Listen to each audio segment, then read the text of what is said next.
Hello. In the basement of a house in Long Island, USA, there was a heavy box of books weighing hundreds of kilograms. The house containing that iron box had passed through many owners. However, 30 years had passed and the iron box had never been opened. Finally, one fine day, a man, out of curiosity, opened the iron box to find out what was inside. And so, a horrifying secret hidden for 35 years was revealed. The story takes place in 1999, in New York State, USA.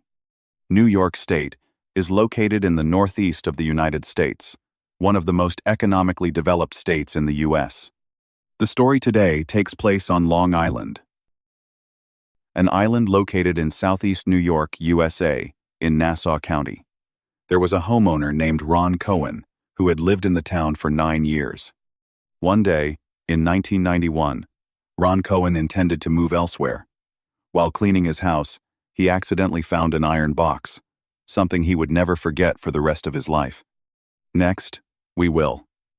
Let's rewind time to the 2nd of September 1999. It was a Thursday, the 2nd of September 1999. A homeowner was planning to move and had cleared out all unnecessary belongings so the new owner could move in any time. Early in the morning, he hired some porters and a truck to his house. They skillfully moved all kinds of furniture, large and small, and some discarded items out of the house. However, the moving process didn't last long before someone encountered a problem. One of the porters found a large metal box in the basement of the house. The surface of the box was damaged, and the writing on it was illegible. Perhaps the box had been there for many years. The porter then tried to lift it, but he tried his best, and the box wouldn't budge. He shouted for help, and 2 others came down to assist. All 3 struggled to move the metal box from the basement to an empty plot of land. In front of the house, one of them told the homeowner, "This box is too heavy.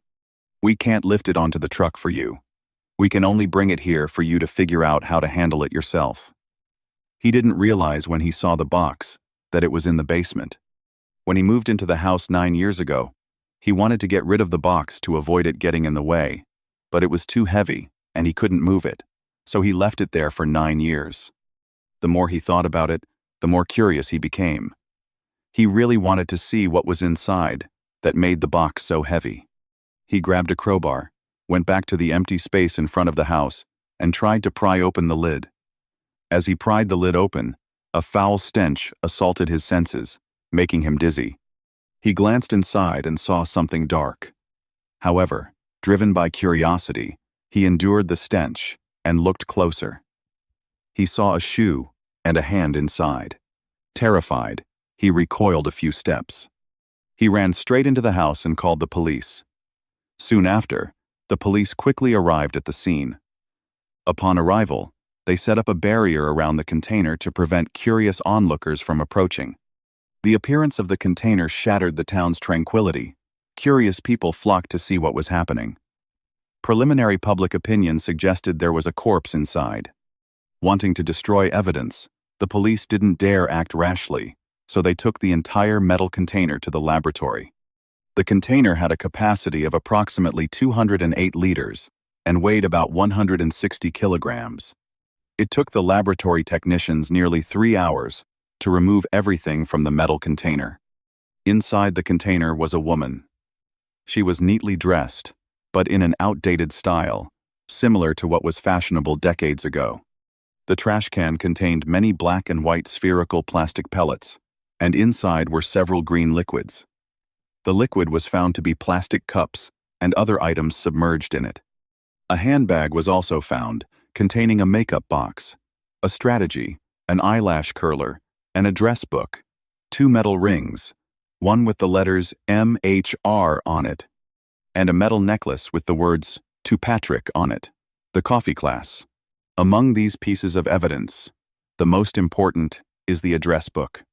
If the police could see what was written inside the book, they would have a great chance of confirming the identity of the woman in the metal container.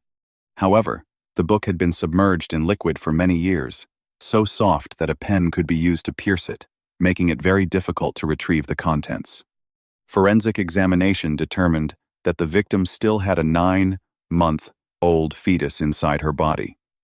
The cause of death was multiple blunt force trauma to the back of the head. Investigators then began verifying the victim's identity.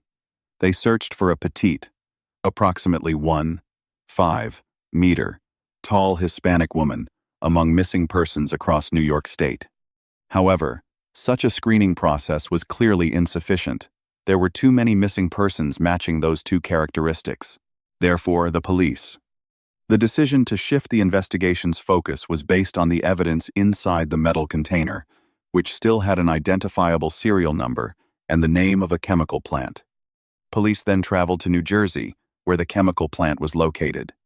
Following the plant's tracking number, they discovered the metal container had been manufactured 34 years prior, in 1965, and was used to store dye. The man at the chemical plant stated that the dye had not been produced since 1971. Simultaneously, police investigated the homeowner, asking where he obtained the container.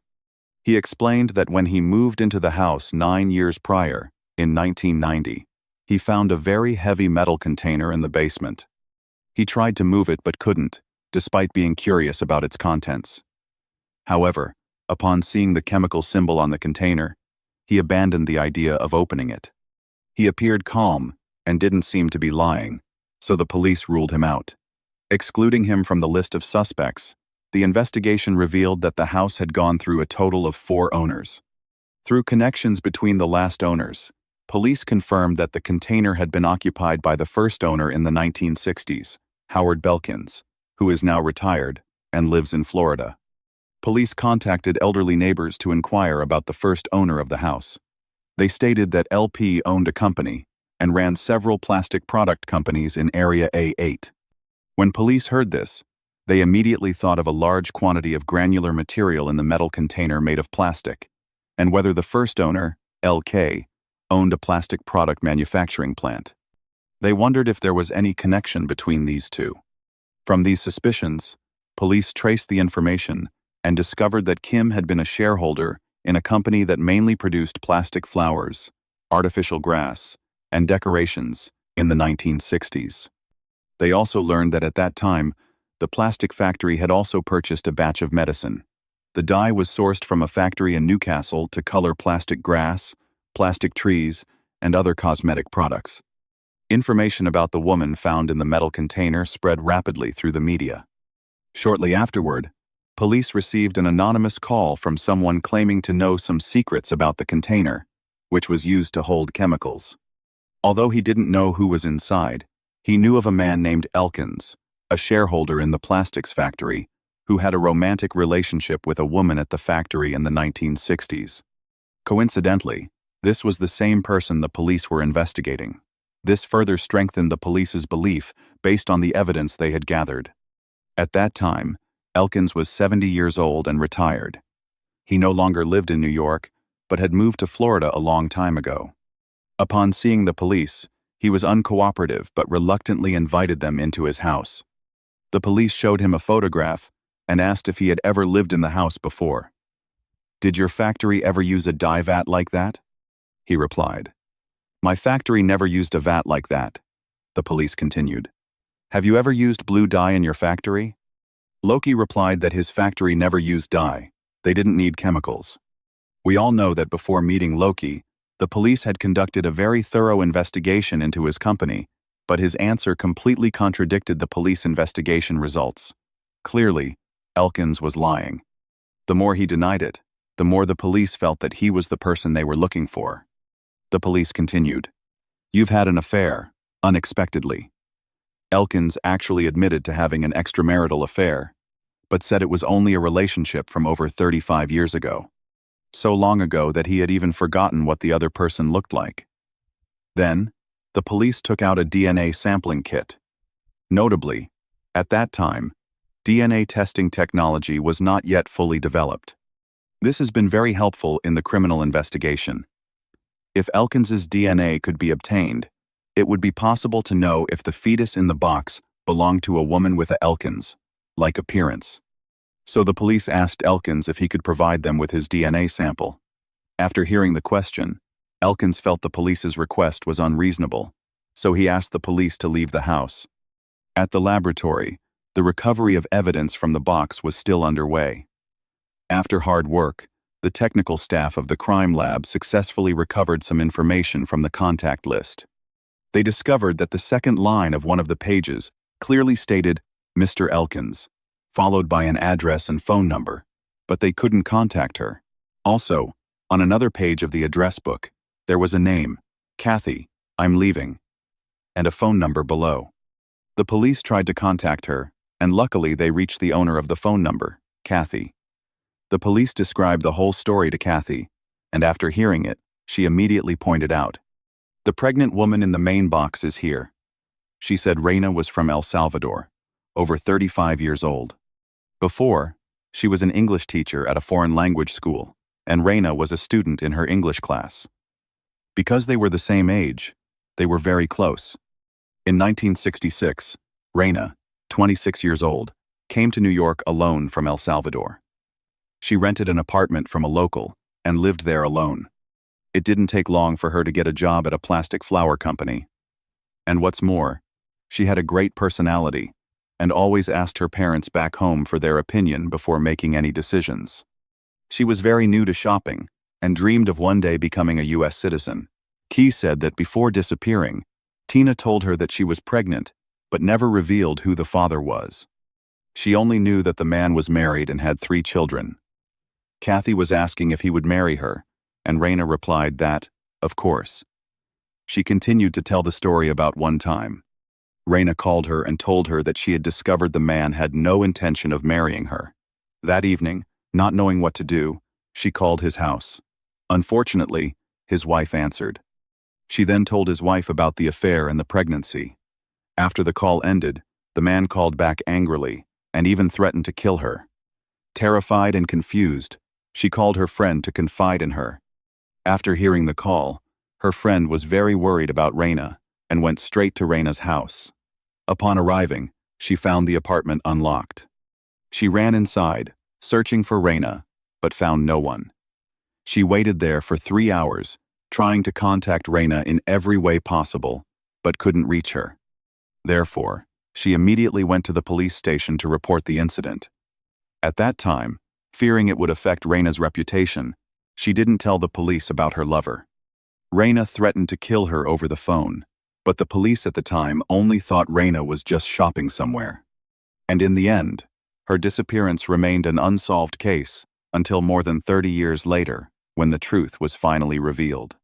After listening to the song, the police believed that Elkins, a major shareholder of the plastics factory, was the mysterious man who had an affair with Reyna.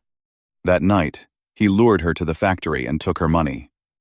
Afterwards, he transported her body to his private residence. It was speculated that he planned to throw her body into the sea. Therefore, he placed her in an iron dye vat to ensure it would sink. He filled the vat with various substances, mostly plastic products from his own company. After filling the vat and sealing it tightly, he realized he had miscalculated. The vat weighed 160 kilograms, too heavy for him to move onto the boat. In his despair, he had no other choice. What else could it be? He placed the iron box in the basement for 35 minutes without anyone discovering the secret.